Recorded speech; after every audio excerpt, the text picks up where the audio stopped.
খুলনা অঞ্চলের একটা বিখ্যাত খাবার হচ্ছে চুই ঝালে মাংস। ইদানিংকাল রেস্টুরেন্টগুলোতে বেশ জনপ্রিয় হয়ে উঠেছে এই খাবারটা। যারা একটু ভিন্নভাবে স্পাইসি মাংসটা পছন্দ করে তারা আজকের রেসিপি ফলো করে চুই ঝালে মাংসের স্বাদটা নিয়ে নিতে পারেন। চুই ঝালে মাংস রান্না করার জন্য মাস্ট বি আমাদের চুই ঝাল নিতে হবে। এখানে আমি ফ্রেশ দেখে কিছু দেশি এঁটো চুই ঝাল নিয়েছি। চুই ঝালের প্রথমে ছালটাকে ভালোভাবে পরিষ্কার করে নিয়েছি, তারপর আমার পছন্দ অনুযায়ী এরকম টুকরো করে কেটে নিয়েছি। চুই ঝালগুলোকে ধুয়ে তারপর পানি ছড়িয়ে রাখছি। আর আজকের চুই ঝালটা আমি গরুর মাংস দিয়ে রান্না করছি, চাইলে এর পরিবর্তে খাসির মাংসটাও নিতে পারেন, রেসিপিটা সেম থাকবে।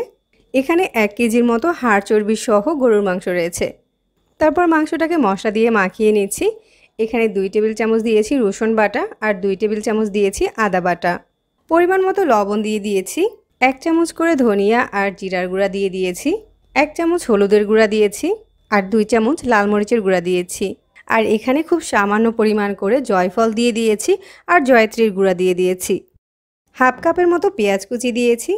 তারপর এই মশলাগুলো দিয়ে মাংসটাকে ভালো করে মেখে নিচ্ছি। আর মাংসটাকে 10 মিনিটের জন্য রেস্টে দিয়ে দিচ্ছি। এইদিকে মাংসটা রান্নার জন্য চুলায় হাঁড়ি বসিয়ে হাফ কাপ সরিষার তেল দিয়ে দিয়েছি।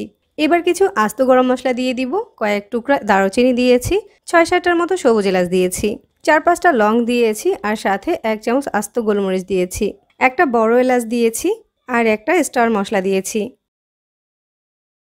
গরম মশলাগুলোকে হালকা একটু ভেজে তারপর মশলা দিয়ে মাখিয়ে রাখা মাংসটাকে দিয়ে দিচ্ছি। মাংসগুলো যখন ফুটতে শুরু করবে তখন এগুলোকে ভালোভাবে নেড়ে চেড়ে দিতে হবে। আর এরকম হালকা একটু পানি বের হতে শুরু করলে এটাকে ঢাকনা দিয়ে ঢেকে দিতে হবে।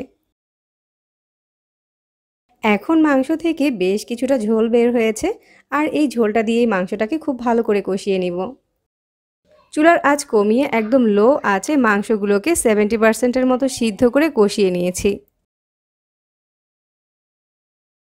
এখন চুই ঝালগুলোকে পানি দিয়ে ধুয়ে এই মাংসের সাথে দিয়ে দিচ্ছি। আর এখানে আমি কয়েকটা আস্ত রসুন নিয়েছি।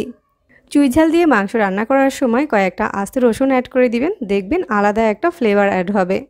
এখন মাংসগুলোকে পুরোপুরি সিদ্ধ করার জন্য আমি 1 কাপ গরম পানি দিয়েছি। গরম পানিটাই দিতে হবে। পানিটা না অ্যাড করেও একদম লো আঁচে মাংসগুলোকে সিদ্ধ করে নিতে পারেন। আমি একটা ঢাকনা দিয়ে ঢেকে দিচ্ছি। চুই ঝাল সিদ্ধ হতে কিন্তু খুব বেশি সময় লাগে না, 4-5 মিনিটের মতো রান্না করলেই হয়ে যায়। মাংসের ঝোলটাকে আমি এরকম একদম ঘন করে নিয়েছি। চুই ঝাল দিয়ে এরকম ভুনা মাংসটাই খেতে কিন্তু খুবই মজার হয়। এবার 1 চামচের মতো ভাজা জিরার গুঁড়া অ্যাড করে দিচ্ছি। তারপর নেড়ে চেড়ে মিশিয়ে নিচ্ছি। ব্যাস, খুবই সহজে কিন্তু চুই ঝালে গরুর মাংস রান্না হয়ে গেল। চেষ্টা করেছি একদম খুলনার অথেন্টিক চুই ঝালে গরুর মাংসের রেসিপিটা শেয়ার করতে। আশা করছি আমার আজকের রেসিপি প্রতিদিনের মতো ভালো লেগেছে। রেসিপি ভালো লাগলে আমাদের পেজ ফলো দিয়ে রাখবেন আর সেই সাথে চ্যানেল সাবস্ক্রাইব করে রাখবেন নতুন আরও সব মজার রেসিপি পেতে। সবাইকে ধন্যবাদ জানিয়ে বিদায় নিচ্ছি। আল্লাহ হাফেজ।